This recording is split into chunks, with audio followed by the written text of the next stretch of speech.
So in this problem, we're given a situation that looks something like this. We have a roller coaster car that starts out with negligible velocity at a height h. It rolls down this track until it reaches this semicircular arc of radius r, and then it climbs back up again into another semicircular arc of radius r. Now as soon as you hear this height h and these two radii r, your first thoughts should be gravitational potential energy and uniform circular motion. So in part A, what we're asked is, as this car comes down here, what must this radius r be in terms of h if the passengers experience 4 g's at the bottom of the dip? Now all experiencing 4 g's means is that the normal force is equal to 4 mg. So what we're going to do is we're going to conserve energy from the top of the track down to the bottom of the dip. So we get E initial equals E final. mgh is the initial energy, is equal to 1 over 2 mv squared. We're going to use this to find the velocity.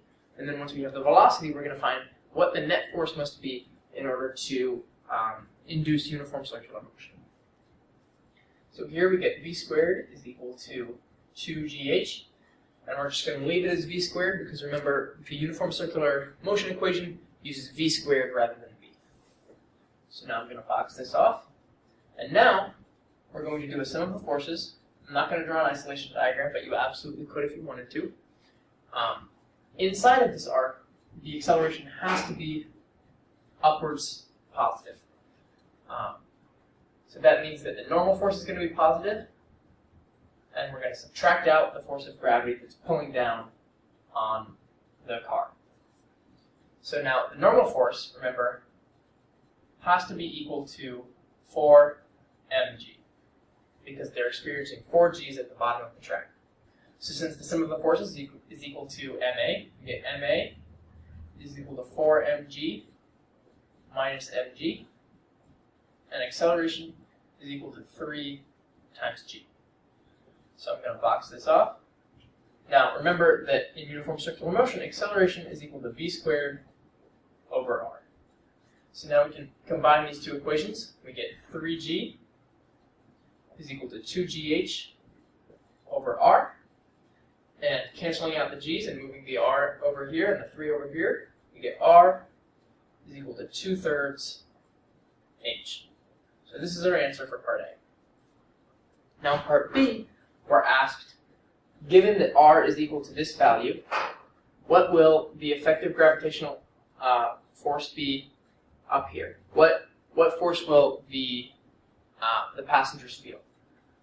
So again, this is asking for the normal force. We're going to conserve energy once more. We get E initial equals E final. And we're going to conserve energy not from here, but actually back again from up here. So now we get mg h minus r. We're resetting our 0 to be here, now that we want to find the kinetic energy up there.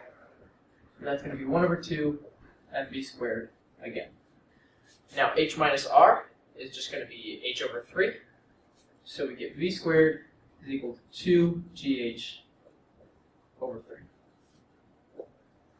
Now we're going to do another sum of the forces, except this time the downwards direction is going to be positive, because now the car needs to be accelerating inwards in order to carry out uniform circular motion.